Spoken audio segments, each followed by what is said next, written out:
Espero que vocês estejam bem. Vamos continuar a falar um pouco. A gente conversou no vídeo anterior sobre a dinâmica das populações. Então, uma das formas de atingir, da gente observar a dinâmica das populações é compreendendo um processo que a gente chama de sucessão ecológica. Tá certo? Vamos começar entendendo o que que é. Na verdade, sucessão é um processo de mudança gradual do ambiente. Esse processo o ambiente vai ganhando vida, né? A vida vai aparecendo e ela vai se desenvolvendo desde a vida mais simples até tendendo a chegar às vidas mais complexas, aos seres maiores e mais complexos. Numa sucessão, geralmente você vai ter dois tipos. Uma sucessão que a gente chama de primária. Primária seria um lugar, uma sucessão que ocorre num lugar onde não foi habitado. Esses ambientes provavelmente nunca tiveram vida, ou pelo menos nunca, há muito tempo não tem nenhum resquício de vida lá, tá? Em geral pode ser rochas que nunca foram habitadas, que estavam lá onde a água do mar batia muito, lava solidificada, areia, eles falam aqui faixa de continente na praia, e pode ser as regiões de degelo agora com o aquecimento global, regiões que eram congeladas e que agora não estão mais congeladas. Tudo isso seria uma sucessão locais onde ela aconteça dessa maneira, seria a sucessão primária. A secundária vai acontecer em lugares onde já teve vida e por algum motivo deixou de ter, tá? A gente tem algumas ideias, como por exemplo, lugares onde teve uma queimada, né? Um campo onde teve cultivo e depois não, a terra ficou lá abandonada, um jardim que foi criado e depois ninguém mais usou. Então tudo isso a gente usaria como sucessão secundária. No caso da sucessão secundária, ela se desenvolve mais rápido que a primária porque ela já tem umas condições melhores. Se lá já teve vida, então as condições ambientais, climáticas, até do solo, vão favorecer que ela aconteça de uma maneira mais rápida e mais eficiente. Então, geralmente, a sucessão secundária é muito mais rápida do que a primária, porque o ambiente, como já teve vida lá, ele tem algumas características que facilitam o aparecimento de novas vidas. Uma sucessão a gente pode dividir em etapas, tá certo? A primeira etapa a gente chama de comunidade pioneira. São os primeiros organismos que aparecem, são os seres mais simples, musgo na rocha, pequenos pequenos vegetais, gramíneas, já é aqueles que parecem o matinho mais sem vergonha que aparece ali. Isso seria uma comunidade pioneira, porque elas vão ter como característica aparecer rápido, se reproduzir rápido, então uh, ter seres vivos que se adaptam a diferentes condições climáticas, então esses matinhos se adaptam a região seca, região chuvosa, a um solo mais fraco de nutriente, um solo cheio de nutriente. Então eles vão acabar, de uma maneira geral, infestando primeiro o ambiente e ocupando primeiro esse ambiente. A partir do momento em que eu tenho já alguns vegetais, eu tenho os produtores, eu vou atrair os primeiros animais. E aí aparece o que a gente chama de comunidade intermediária. Tá?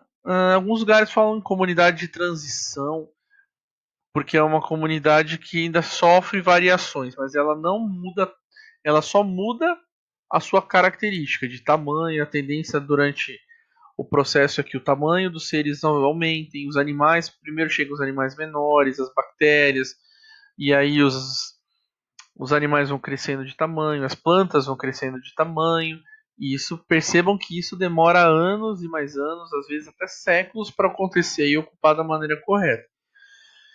Até que o ecossistema vai ter um certo equilíbrio, né? Que a gente chama esse equilíbrio de comunidade clímax. É quando já não tem mais seres novos, então já tem uma grande diversidade de seres vivos, muitos tipos de animais, muitos tipos de vegetais, muitos tipos de fungos, de todos os seis tipos de seres vivos ali. Em geral, também a gente acaba dizendo que essa comunidade ela só chega ao clímax quando ela atinge o equilíbrio. E esse equilíbrio é meio complicado de alcançar ultimamente por conta da ação do próprio homem. Né? O homem ele mata os animais, ele destrói os espaços vegetais e planta, faz queimada, e aí cada vez mais é difícil encontrar essas comunidades clímax, e as poucas que a gente tem, que são as nossas florestas, estão indo embora pela ação humana. Tá? Nessa comunidade, a presença e a biomassa da cadeia alimentar é mais complexa, porque se eu tenho mais seres vivos, a teia alimentar é maior. E se eu tenho mais variedade de seres vivos, eu também tenho mais biomassa. Tá certo? Então, quanto mais seres vivos eu tenho, mais biomassa eu tenho, mais interações entre os seres vivos. Então, mais complexa é essa teia alimentar. Eu coloquei aqui um exemplo para vocês para ficar mais fácil de entender. A gente tem as espécies pioneiras, que são aquelas primeiras, mais rasteiras, a vegetação rasteira. Na fase intermediária já aparecem os arbustos e as árvores de tamanho intermediário. E na clímax eu já tenho os vegetais grandes, mas junto com os outros que já existiam lá também. Tá certo? E isso a gente está colocando com uma ideia aqui com o vegetal para ficar mais fácil de vocês entenderem proporção, tamanho, mas os animais interagem com os vegetais.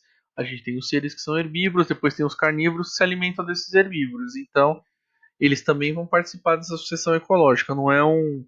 Uma sucessão não é um processo que ocorre exclusivamente nos vegetais, tá certo? E percebam que para que um processo desse tamanho aconteça, novamente eu vou repetir, é um processo que é demorado.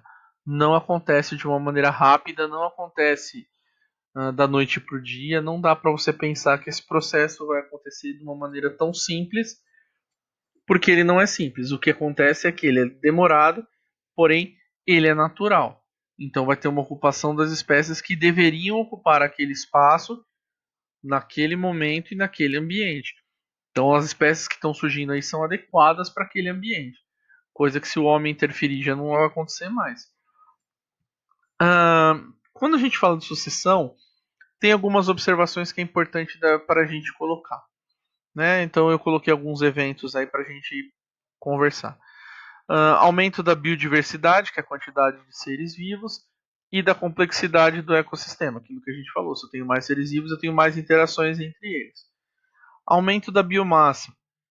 Se eu tenho mais seres vivos, obviamente a biomassa deles vai estar acumulada nesse ambiente, também será maior. Tendência natural do aumento de indivíduos, a gente acabou de ver lá. Os indivíduos menores vão surgir primeiro porque eles têm mais facilidade de ocupar o ambiente sem alimento. Conforme os seres vão se desenvolvendo e vão aparecendo seres maiores, vão aparecendo seres que se alimentam desses seres maiores, vão dando origem ao solo, vai ficando mais fértil por causa de fezes, de resto de alimento, e vão aparecendo seres cada vez maiores. O surgimento de organismos com ciclo de vida mais complexo e longo. Inicialmente, se eu não tenho quase nenhum recurso no ambiente, não dá para um ser muito complexo sobreviver lá. Conforme vai se acumulando uh, resíduos, vão se acumulando materiais que podem manter essa vida, esses seres mais complexos e maiores de tamanho e de ciclos de vida maiores também vão aparecer ali. Aumento rápido das espécies que compõem a comunidade no começo e depois uma substituição mais lenta, porque no começo eles são bem simples, têm facilidade de reprodução, facilidade de ocupar o ambiente. Depois, os ciclos de vida vão ficando mais complexos e mais longos, então o processo demora mais. Formação de teias alimentares mais complexas, quer dizer, se eu tenho mais seres vivos, eu vou ter mais relações entre eles. Aumento da taxa de fotossíntese em relação à respiração no começo. Se eu vou ter muita planta e vou ter poucos animais, então muita fotossíntese, pouca respiração. E depois tende a ter a se igualarem as taxas, porque mais ou menos aquela história que a gente já conversou presencialmente. Mais ou menos o mesmo tanto de oxigênio produzido pela fotossíntese vai ser o que vai ser consumido pelos seres até para o ambiente ficar em equilíbrio. Tá certo? Então entendam que é um processo que leva um certo tempo, tem uma certa complexidade, mas ele segue uma lógica. Ele segue uma lógica como se você deixasse aí você deixasse um pedacinho do jardim da sua casa sem ocupar. Primeiro vão aparecer os seres mais simples, os animais menores, para depois começar a aparecer plantas maiores, os pequenos arbustos e assim por diante. Só que é um processo que para nós não é tão fácil de enxergar porque demora muito tempo. Então muitas vezes demora mais do que seria a vida normal de um ser humano. Pode demorar centenas ou até milhares de anos para o processo se completar, tá bom? Uh, gente, qualquer dúvida, entre em contato. Estou à disposição de vocês, tá certo? Espero que vocês fiquem bem. Concentrem-se para fazer as atividades, para vocês tirarem as melhores notas possíveis. E qualquer coisa, estou à disposição de vocês. Até a próxima. Tchau, tchau.